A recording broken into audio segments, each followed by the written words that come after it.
হরে কৃষ্ণ, রাধে রাধে, জয় জগন্নাথ।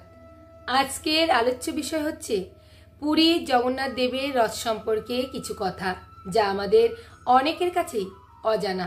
তো চলুন আমরা জেনে নিই। পুরীতে যখন রথ চলে, প্রথমে থাকে বলদেবের রথ, কারণ বলদেব দাদা, আবার জগৎ গুরুতত্ত্ব, তিনি তো নিত্যানন্দ। সবার জীবনে আগে গুরু কৃপা আসতে হবে, তারপরে চলে সুভদ্রার রথ। সুভদ্রা হলো ভক্তি তত্ত্ব, গুরু কৃপার পরে আসে ভক্তি মহারানী, কারণ ভক্তির ঠিকানা শ্রী গুরুপদে। গুরুদেব হলো ভগবানের করুণার মূর্তি। তারপর যায় জগন্নাথের রথ, প্রথমে গুরুদেব, তারপর ভক্তি, তারপর ভগবান জগন্নাথ। জগন্নাথের রথের নাম নন্দী ঘোষ বা কপিধ্বজ।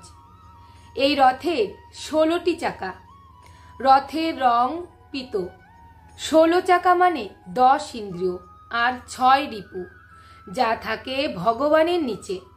সম্পূর্ণ রথ শুধুমাত্র কাঠের তৈরি, ফলে রথ চলার সময় কাঠের কড়কড় শব্দ হয়। এটিকে বলা হয় বেদ। পুরীর রথ চলার সময় রাস্তায় চাকার 3টি দাগ পড়ে, তা হলো গঙ্গা, যমুনা, সরস্বতী।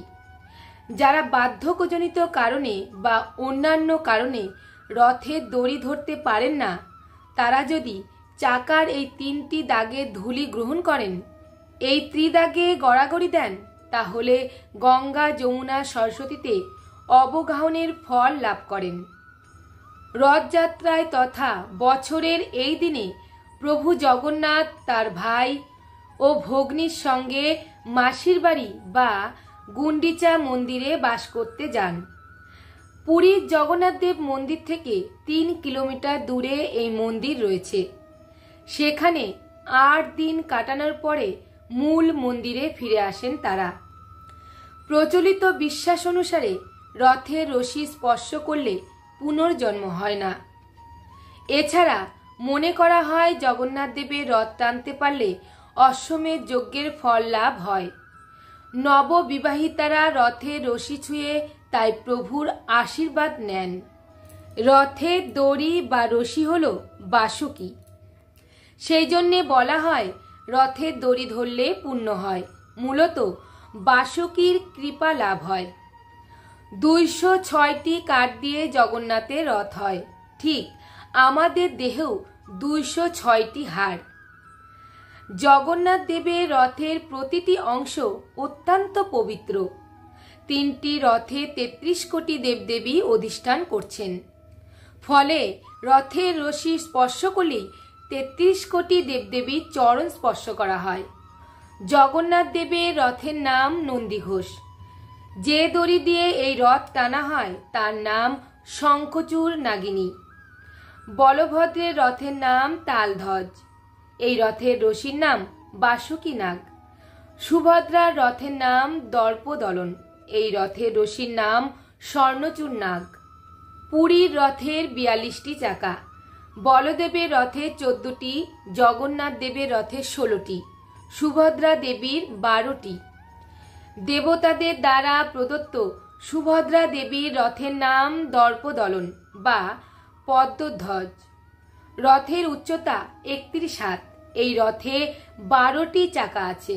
এর অর্থ ভোজনের সময় 12 মাস প্রতিদিন ভক্তিঙ্গ যাজন করতে হবে। জগন্নাথ প্রতি বছর নবরথে ওঠে।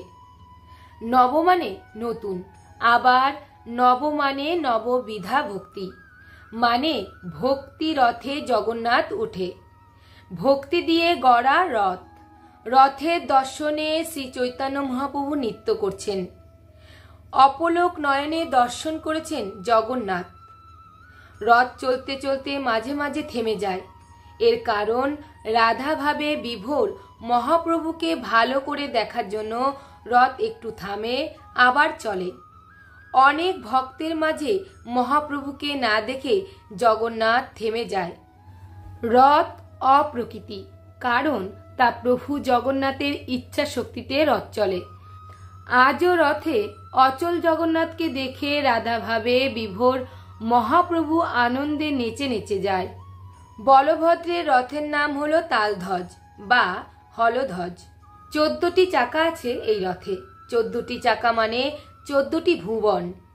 বলভদ্র হলো গুরুতত্ত্ব, গুরুতত্ত্বের অধীন 14টি ভুবন। এই হলো জগন্নাথ দেবের রথের মূল বিষয়বস্তু। হরে কৃষ্ণ, জয় জগন্নাথ।